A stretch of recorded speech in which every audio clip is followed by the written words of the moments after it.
put that fucking work in, man. So to all the youngins who be misguided, got a misunderstanding about how you really win in life, it is not that fucking deep.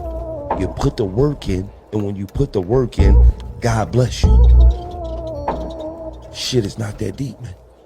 A lot of you niggas ain't putting the work in. You think you putting the work in, but you need to work 2 times harder than what you working now if you want to win. You gotta put that fucking work in.